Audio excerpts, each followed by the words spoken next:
आज की वीडियो को स्टार्ट करते हैं। अभी तक हमने 10 रूल क्लियर किए हैं। आज का जो हमारा रूल होगा, जहाँ से हम पढ़ना शुरू करेंगे, वो होगा 11th।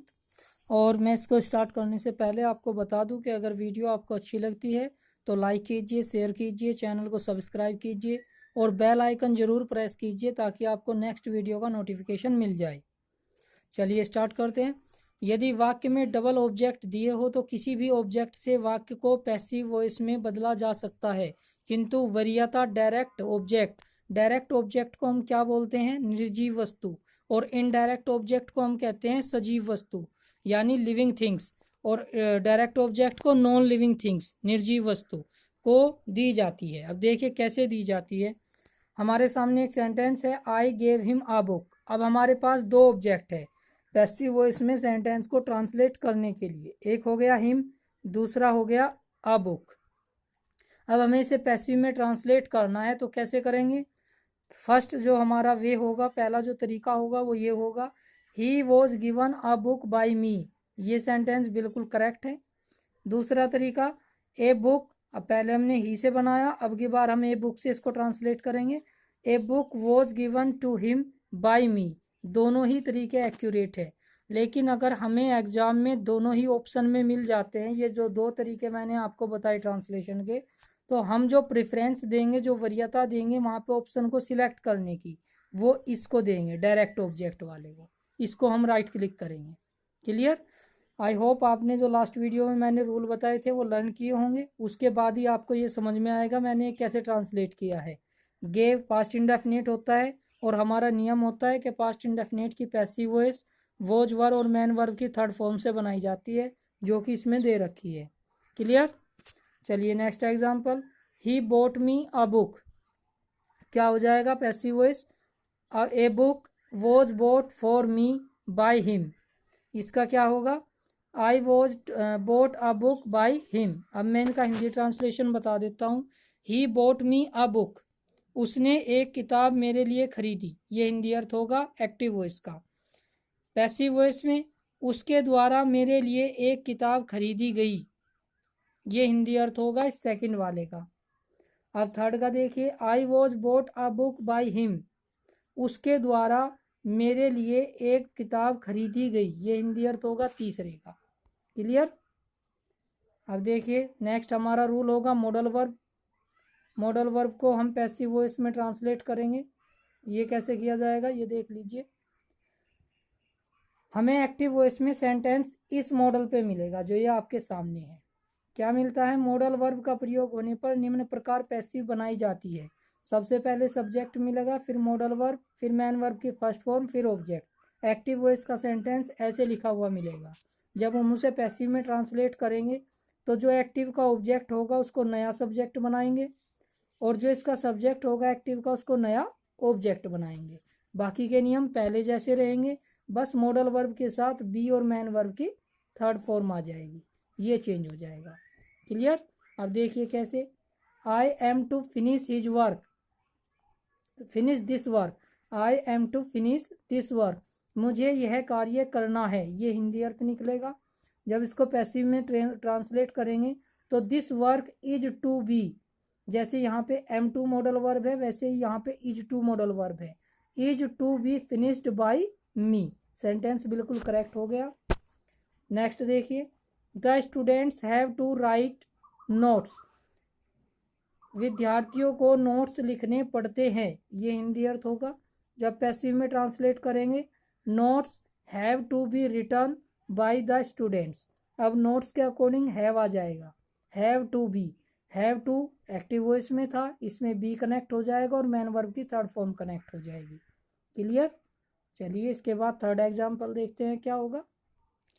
थर्ड एग्जाम्पल में इसमें हो जाएगा, यू मस्ट ईट फ्रूट्स, तुम्हें फल खाने चाहिए या तुम्हें फल अवश्य खाने चाहिए। थर्ड में अब इसको पैसिव में ट्रांसलेट करना है।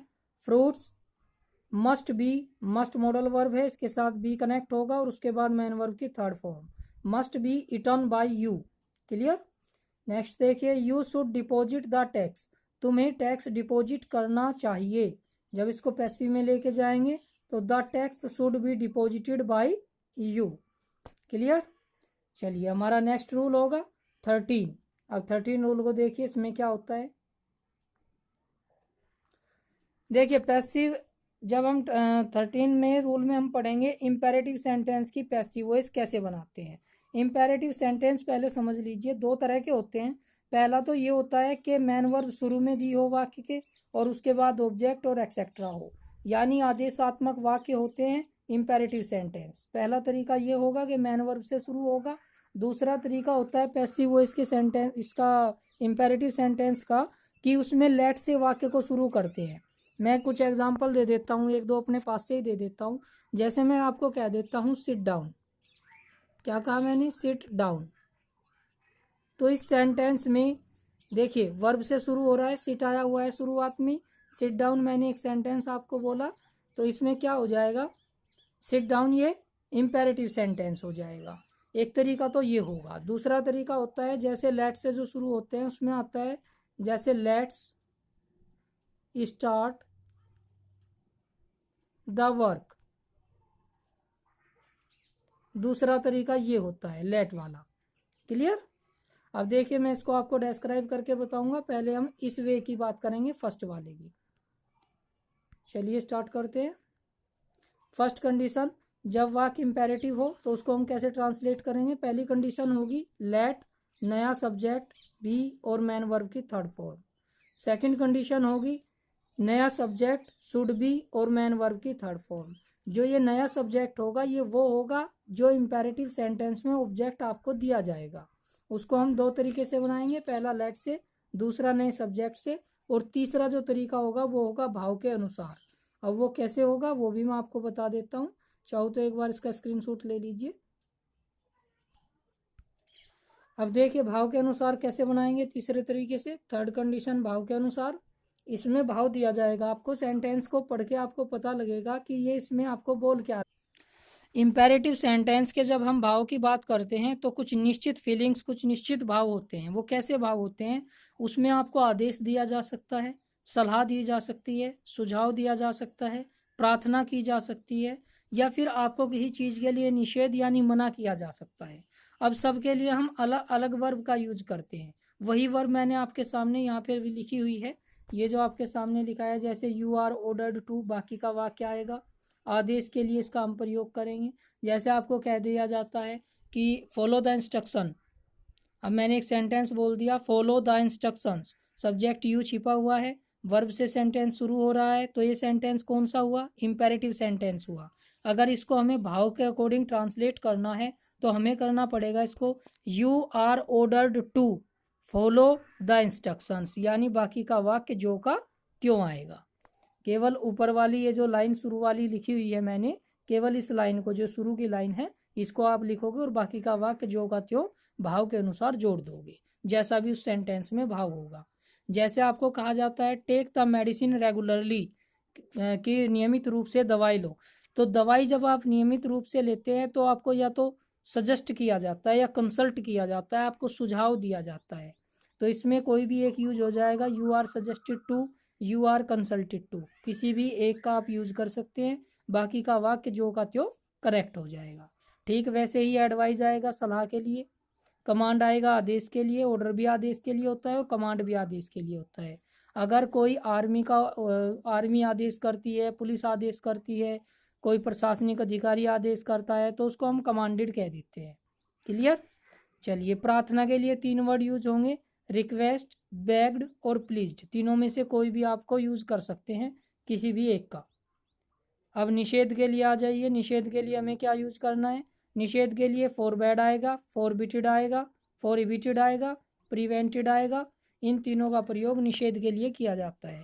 और एक खास बात, अगर इम्पेरेटिव सेंटेंस नेगेटिव भी है तो उस सेंटेंस में इन तीन का प्रयोग होने पर नोट का प्रयोग नहीं करते, क्योंकि ये तीनों ही नेगेटिव अर्थ रखते हैं। जबकि इससे ऊपर वाले, यहाँ से ऊपर वाले, इनके साथ में अगर वाक्य नोट में आया हुआ है, नेगेटिव है, जैसे डोंट स्मोक हियर, अगर ऐसा वाक्य है तो you are ordered not to smoke here, ये बोला जाएगा, तो उस कंडीशन में इसमें नोट का प्रयोग हो जाता है। क्लियर। और यहाँ पे नोट का प्रयोग नहीं होगा इन तीन के लिए, फॉरबैड, फॉरहिबिटेड और प्रिवेंटेड। क्लियर। चलिए अब इसके एग्जाम्पल देख लेते हैं। फर्स्ट एग्जाम्पल हो जाएगा स्विच ऑफ द लाइट, यानी लाइट को बंद करो। अब इस सेंटेंस को तीनों तरीके से मैं आपको बना के दिखाऊंगा, ये आपको लर्न करने पड़ेंगे तीनों तरीके कैसे बनाते हैं हम इनको।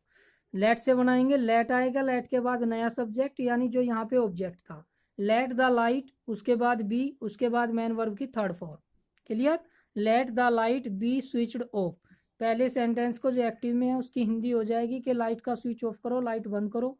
और ये जो सेंटेंस मैंने ट्रांसलेट किया है लेट से, इसको हम ऐसे ट्रांसलेट करेंगे, let the light be switched off. Next देखिए, the light should be switched off, यानी नया सब्जेक्ट शुड बी और मैन वर्ब की थर्ड फॉर्म। ये दूसरा तरीका था। अब तीसरा भाव के अनुसार, इसको कैसे बनाएंगे, यू आर ऑर्डर्ड टू, और बाकी जो आपका एक्टिव वॉइस का सेंटेंस है वो जो का त्यों आ जाएगा जैसे ये आया हुआ है, switch off the light. Clear? ठीक इसी तरीके से आगे के सभी एग्जाम्पल है, आप एक बार इनको पढ़ के देख लीजिए। इन्फॉर्म द पुलिस, भाव के अनुसार बनाया हुआ है, you are advise to inform the police. Do it for me please, please शब्द आ गया तो रिक्वेस्टेड की बात होगी, you are requested to do it for me. Turn him out, अब इसको हमने लेट से ट्रांसलेट किया है, let him be turn out. Clear?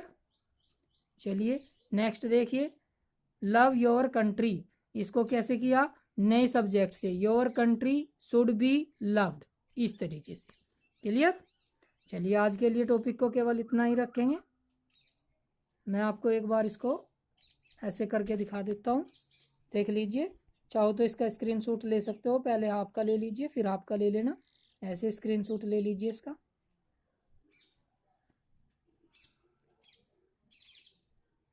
अगर भाव स्पष्ट न हो तो हम इसमें आस्क्ड का प्रयोग करते हैं, सॉरी मैं इसको भूल गया था शायद, आस्क्ड का प्रयोग करते हैं जब भाव स्पष्ट न हो, ये पता ना लगे कि वो आदेश दे रहा है या प्रार्थना कर रहा है या फिर निषेध बोल रहा है, उस कंडीशन में हम आस्क्ड का प्रयोग करते हैं।